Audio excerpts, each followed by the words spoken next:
صلاۃ التسبیح کو صلاۃ التسبیح کیوں کہتے ہیں؟ اس میں 300 بار مخصوص تسبیح پڑھی جاتی ہے۔ کیا اکیلے صلاۃ التسبیح پڑھ سکتے ہیں؟ بالکل پڑھ سکتے ہیں۔ صلاۃ التسبیح پڑھنے کی کیا فضیلت ہے؟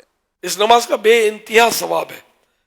اللہ کے پیارے پیارے آخری نبی صلی اللہ علیہ وسلم نے اپنے چچا جان حضرت سیدنا عباس رضی اللہ تعالیٰ عنہ سے فرمایا کہ اے میرے چچا جان، اگر ہو سکے تو صلاۃ و تسبیح ہر روز ایک بار پڑھیے، اور اگر روزانہ نہ ہو سکے تو ہر جمعے کو ایک بار پڑھ لیجئے، اور یہ بھی نہ ہو سکے تو ہر مہینے میں ایک بار، اور یہ بھی نہ ہو سکے تو سال میں ایک بار، اور یہ بھی نہ ہو سکے تو عمر میں ایک بار، ہر وقت غیر مکروہ میں یہ صلاۃ و تسبیح پڑھ سکتے ہیں۔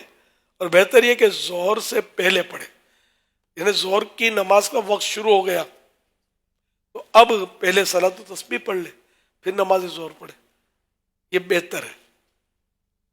اب ہمارے ہاں تو خیر رات کو اعتکاف میں پڑھی جاتی ہے، بڑی راتوں میں، تو درست ہے، اس میں کوئی کراہت کوئی ممانعت نہیں ہے، لیکن بہتر وہ تھا ظہر کے وقت ظاہر کہ پبلک جمع ہونا یہ دشوار۔ صلاۃ التسبیح میں پڑھی جانے والی جو تسبیحات ہیں، کیا ان کو انگلیوں پر گن سکتے ہیں؟ انگلیوں پر نہیں، صرف یوں یوں کر کے نہیں، بلکہ یوں جیسے ایک پڑھ لی تو یہ پہلا پورا ہے، یہ پورے کہلاتے ہیں، ہر انگلی میں 3 پورے ہوتے ہیں، تو یہ دبائے، دوسری پہ دوسرا ہلکا سا دبا لے، تو یوں بھی حساب ہو سکتا ہے، یوں گننے بیٹھیں گے یا تسبیح ہاتھ میں رکھیں گے تو یہ طریقہ درست نہیں ہوگا۔ اگر کوئی صلاۃ التسبیح نہ پڑھے اس کے لیے کیا حکم ہے؟ گناہگار نہیں ہوگا، ایک فضیلت سے محروم ہوا۔ کیا رمضان کے علاوہ صلاۃ التسبیح پڑھ سکتے؟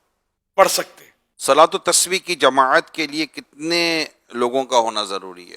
سر اس کی کوئی جماعت واجب تو ہے نہیں، جماعت سے اس لیے ہم پڑھتے ہیں کہ اس بہانے لوگ پڑھ لیتے ہیں، پھر اپنے جماعت کے جو شرائط ہیں کہ ایک امام ہو، اور اس کے برابر اگر میں ایک بھی کھڑا ہو گیا تب بھی ٹھیک ہے، مقتدی سیدھی جانب ہو، اور ایک دو ہوں تو وہ 2 بھی کھڑے ہو سکتے ہیں، لیکن مکروہ تنزیہی ہے امام کے برابر اس طرح کھڑے ہوئے تو، اور 3 اگر امام کے ساتھ اس طرح کھڑے ہوئے تو اب مکروہ تحریمی ہے، 3 کی سب پوری ہوتی ہے تو اب امام کا آگے ہونا ضروری ہے۔ اگر 2 سے زیادہ مقتدی امام کے قریب کھڑے ہو گئے تو جس طرح یہ فعل مکروہ تو نماز بھی مکروہ تحریمی واجب الاعادہ ہوگی، اگر 3 بندے قریب ہو کے کھڑے ہو جاتے ہیں اس طرح تو۔ ورنہ یہ کہ امام اگر آگے بڑھ گیا نا، جگہ ہے امام آگے بڑھ گیا تو پھر وہ کراہت دفع ہو جائے گی نا، جی بالکل۔ تیسرا آیا یا دوسرا آیا تو امام آگے بڑھ جائے، اور بہتر جماعت کے بغیر ہی، ہاں اکیلے ہی پڑھنا بہتر ہے، جماعت تو ہم سہولت کے لیے کر لیتے ہیں۔